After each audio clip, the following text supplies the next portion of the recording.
माझा अतिशय महत्त्वाचा आणि जिव्हाळ्याचा प्रश्न असा राहणार आहे मॅम की त्या ठिकाणी मोठ्या संख्येनं लोक येतात. आज आपण डोके मोजू शकत नाहीत माळेवरच्या पॉप्युलेशनमध्ये, पण वॉटरबोर्न डिसीजची आपण सांगितलं, पण एअरबोर्न आहेत किंवा क्लोज कॉन्टॅक्टमध्ये एवढे लोक आहेत.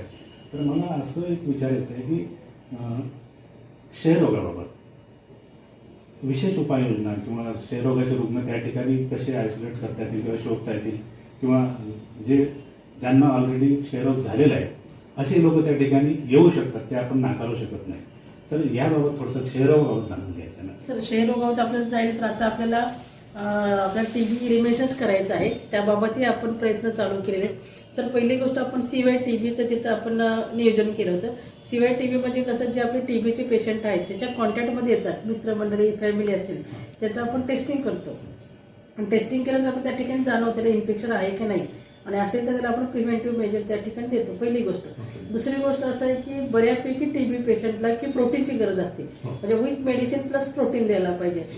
म्हणजे सर्वांच्या घरी अन्नधान्य असतंच, पण आपण त्यांना सांगितलं जरा फार वाटतं की बाबाला प्रोटीनची गरज आहे, त्यासाठी आम्ही फूड बास्केटचं वाटप आमच्या आदरणीय आमदार महोदयांच्या हस्ते केलं.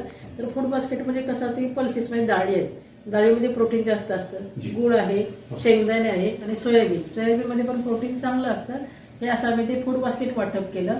तो एक झाला. दुसरा गोष्ट तुम्ही जो विचारला की इन्फेक्शनसाठी त्या प्रत्येकाने मास्क वापरलेले होते, तो एक विषय झाला. तिसरा विषय असा होता की आम्ही त्या ठिकाणी एक्सरेची तपासणी केली की जे आपले पेशंट आहेत आणि मोस्टली आपल्या वर्नेबल पॉप्युलेशनचे 60 वर्षाच्या वरचे लाभार्थी आहेत त्यांचं कंपल्सरीच आपल्याला एक्सरे करायचं आहे. तेही आमचं त्या ठिकाणी प्लॅनिंग होतं आणि ह्याच्यामध्ये आपण दोन्हीसाठी आपण टीबीसाठी खूपच चांगलं प्लॅनिंग त्या ठिकाणी केलं होतं. जनतेचा रुग्णाचा प्रतिसाद कसा आहे तिथे? हा, तिथे त्यामध्ये तुम्ही म्हटलं तसं मी 2-3 लोकांची इंटरव्ह्यू घेतल्या. त्याच्यामध्ये सिकल सेल म्हणजे आता आपण जर पाहिलं तर सिकल सेलचं अनुवंशिक आहे. आपले जे 16 डिस्ट्रिक्ट आहे ट्रायबल डिस्ट्रिक्ट, त्याच्यामध्ये आपला नांदेड जिल्हा इन्व्हॉल्व केलेला आहे. तर त्याच्यामध्ये आमचे आदरणीय आरोग्यमंत्री प्रकाश आंबेडकर सर असतील, यांच्या मार्गदर्शनाखाली सिकल सेलचा आढावा होतो की आपल्याला सिकल सेल इलिमिनेशन करायचं आहे, की आपल्याला त्यांना काउन्सिलिंग करावं लागेल, टेस्टिंग करायचं आहे आणि ट्रीटमेंट पार्ट. आणि ह्या गोष्टीसाठी आपण केलं. एका सिकल सेलने लाभार्थी होतात, त्यांना आम्हाला खूपच चांगलं वाटलं. त्याला गोळ्या भेटतात, आमची फॉलोअप मंडळी जातात आणि त्याला वेळोवेळी संजय गांधी निर्धाराचं पण कार्ड भेटलेलं आहे. त्यामुळे असं वाटलं की हेल्थ डिपार्टमेंटबद्दल तो सॅटिस्फाय आहे. ओके. आता नॅशनल प्रोग्रामचा विषय निघाला म्हणून माझा उपप्रश्न असा राहील मॅम की लेप्रसी कुष्ठरोगाबाबत त्या ठिकाणी काय जनजागृती आहे की काय, थोडक्यात यंत्रणा कशी काम करते कुष्ठरोगाला, ते पण आपण सांगू. सर, LCDC लेप्रेसी केस डिटेक्शनचं कॅम्पेन आहे ते आपलं मागच्या महिन्यामध्ये झालेलं आहे. त्याच्यामध्ये आपल्या आशांचं आपण ट्रेनिंग घेतलेलं आहे. आशा आपल्या संशयित रुग्णाची शोधून काढतात आणि आपले मेडिकल ऑफिसर असतील, CH असतील किंवा आमची लेप्रेसी टीम आहे त्या ठिकाणी जातात आणि सगळे आपल्याला पेशंट त्या शोधतात आणि त्या पेशंटला आपण काय करतो की मेडिसिन देतो. आणि जर त्यांच्या घरी काय असेल तर त्यांना PEP मग ट्रीटमेंट आपण त्या ठिकाणी लाभार्थीला आपण देतो. आणि हा आपल्याला आपल्या ह्यामध्ये मागच्या वर्षी आपल्याला 210 रुग्ण आपण शोधून काढलेले आहेत. ओके. म्हणजे चांगला कार्यक्रम आपण आपल्या डिव्हिजन लातूर डिव्हिजनमध्ये आपण फर्स्ट आहे. पण सर, हे आम्ही सगळे नॅशनल प्रोग्राम असेल, आमची माळेगावची यात्रा असेल किंवा जे आमचे कार्यक्रम चांगले होतात, इम्प्लिमेंट होतात, तर ह्याच्यामध्ये सर आम्हाला सपोर्टिव्ह मार्गदर्शन पण चांगलं मिळतं. आदरणीय आमच्या मेघना कावली मुख्य कार्यकारी अधिकारी मॅडम असतील, वेळोवेळी मिटिंग घेतात, मार्गदर्शन करतात. आणि तसेच आपले सगळ्यांचे लाडके कलेक्टर सर असतील, राहुल कर्डिले सर, हे पण आम्हाला वेळोवेळी मार्गदर्शन घेतात आणि आरोग्याचा नेहमीच ते आढावा घेऊन आम्हाला मार्गदर्शन करून जसं आपलं काम वाढेल. टीबीमध्ये जेव्हा सरांना कळलं की आपलं काम कमी आहे तेव्हा सरांनी आम्हाला खूप मार्गदर्शन केलं आणि टीबीमध्ये सर आपण टॉपमोस्ट गेलेलो आहोत. त्यात आपल्या कामामध्ये सुधारणा झाली. हे दोन्ही आम्हाला अधिकारी आम्हाला वेळोवेळी मार्गदर्शन करतात. मागची माळेगावची यात्रा झाली आणि लगेच उमरतचा मिनी पंढरपूर खूप मोठा त्या ठिकाणी मॉक होता. यात्रा पण आपण स्वतः बघितली नाही, हाताळली. याला जोडून थोडंसं जाणून घ्यायचं उमरतच्या यात्रेविषयी थोडंसं सांगा. सर, उमरतचा पण तो आमचा फर्स्ट होता. त्याच्यामध्ये थोडं म्हणजे जागा अपुरी होती, देऊळ होतं आणि तिथं कसं उपकेंद्र होतं, छोटंसं गाव होतं. तरी आम्ही त्या ठिकाणी 15 बेडचं हॉस्पिटल तयार केलं होतं.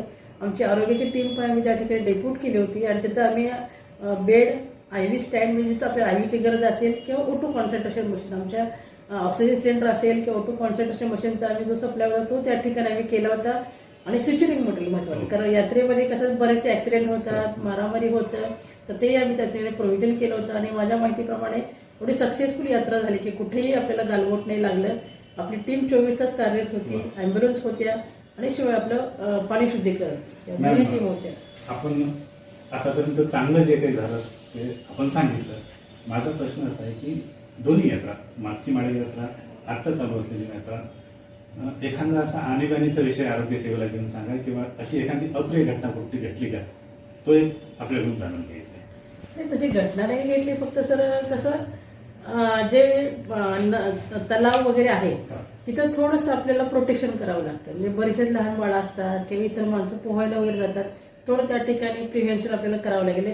पण ह्या वर्षांनी चांगलं प्लॅनिंग केलं होती की 2 आपले जे पोहायला वगैरे येतात अशी मंडळी त्या ठिकाणी कार्यरत होती, त्यामुळे काही नाही घटना घडली त्याच्यामध्ये. मॅडम, गरोदर मातांविषयी काही विशेष उपाययोजना यात्रेला घेऊन? हा, यात्रेनुसार आपण त्या ठिकाणी आपलं उपकेंद्राची बिल्डिंग आहे तिथे एक डिलिव्हरी रूम आपण अपडेट केली होती की समजा एखादी आपली माहेर वस्ती असेल किंवा एखादी यात्रेकरी माता असेल तिची डिलिव्हरी करण्यासाठी आपण पूर्णपणे सोय केलेली होती. टीम आपली अद्ययावत होती, त्याच्यातून मेडिसिन होतं, टेस्टिंग पण सगळं त्या ठिकाणी मटेरियल होतं, त्यामुळे तिथं काहीच अडचण नाही. पण अशी काही घटना नाही घडली कुठली की माता आपल्याकडे आली त्या ठिकाणी. मॅडम, तुमच्या स्मरणात सदैव राहील अशी एखादी घटना सांगा यात्रेला घेऊन. तसं म्हणजे खंडोबा हा तर सगळ्यांचा आवडता देव आहे.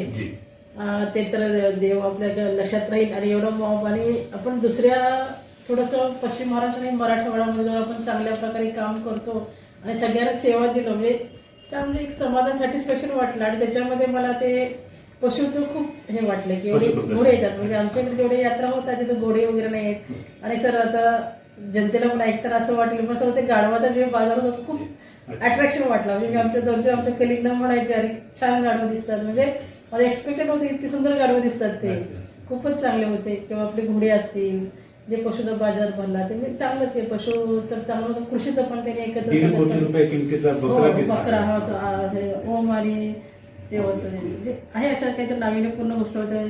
आणि शॉपिंग सेंटर म्हणजे महत्वाचं मला या महिलांचं कौतुक करायचं वाटतं की शॉपिंग सेंटर की आपले जे इंटिरियर महिला आल्या एवढ्या व्हरायटीज वगैरे भेटतात, तर त्या ठिकाणी सॅटिस्फॅक्शन शॉपिंग त्यांचं करू शकतात ते. माझा शेवटचा प्रश्न असा राहिला की माळेगाव यात्रा ही दक्षिण भारतातली सर्वात मोठी यात्रा म्हणून गणलं जातं.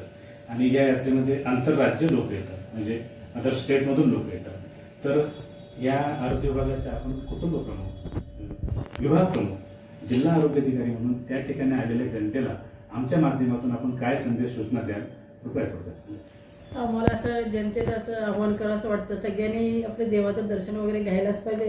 कारण आपली एक श्रद्धा असते आणि त्याच्यानंतर आपण विथ फॅमिली येतो, त्यामुळे आपल्या फॅमिलीची तर काळजी घ्यावीच लागेल. आणि जिथं आपण जातो ज्याच्यामध्ये पाणी शुद्ध आहे याची खातरजमा केल्यावर तरी ड्रिंकिंग वॉटर घ्यायला पाहिजे. त्याच्यानंतर दुसरं जेवण वगैरे जे घेतो आपण ते पण थोडंसं व्यवस्थित आहे चांगल्या प्रकारे हे करून त्याला घ्यायला पाहिजे. आणि गर्दीत थोडंसं इंजुरी होण्याचे किंवा इकडे तिकडं आहे त्याची आपल्याला आपल्या फॅमिलीने काळजी घ्यायला पाहिजे आहे. आणि मजा करण्यासाठी काही अडकत नाही की आपण यात्रेला त्या ठिकाणी गेलं पाहिजे. आणि सर्वांनी आपली आरोग्याची प्लस आपली स्वतःच्या फॅमिलीची त्या ठिकाणी काळजी घ्यायला पाहिजे. मॅडम, आपल्याला महाराष्ट्र बघतोय, आमच्या माध्यमातून आपण ही यात्रा ज्या पद्धतीने हाताळली यामध्ये आपल्याला विशेष सहकार्य कोणाचं लाभलं, मार्गदर्शन लाभलं, थोडक्यात सांगा. याच्यामध्ये आमच्या आदरणीय उपसंचालक आरोग्य सेवा लातूरच्या डॉक्टर रेखा गायकवाड मॅडम यांचंही आम्हाला सहकार्य लागलं. मॅडम वेळोवेळी आमचा आढावा घेत होता. आमचे स्टेटचे डायरेक्टर मंडळी असतील, सचिव सर असतील, आयुक्त मॅडम होते, त्यांचंही मेडिसिन वगैरे फॉलोअप होत होता. आणि आमच्या महत्त्वाच्या ज्या आमच्या जिल्हा परिषदच्या सर्वांच्या लाडक्या मुख्य कार्यकारी अधिकारी मेघना कवली मॅडम यांचंही आम्हाला खूप सहकार्य झालं. आणि मॅडम वेळोवेळी आमच्या यात्रेची मिटिंग घेत होत्या, त्यांचं सहकार्य. आणि कलेक्टर आदरणीय सर यांचंही आम्हाला त्या ठिकाणी मार्गदर्शन झालं. सर वेळातला वेळ काळ आपण वादळ न्यूजशी बोलला. नाही, थँक्यू सर. मला असं वाटलं की खूप छान वाटलं तुमचं डिस्कशन केल्यानंतर की बाबा आपल्याशी एक फ्रेंड सर्कल असतं त्याप्रमाणे आपण डिस्कशन केलं. Thank you sir. खूप खूप आभार. धन्यवाद. थँक्यू.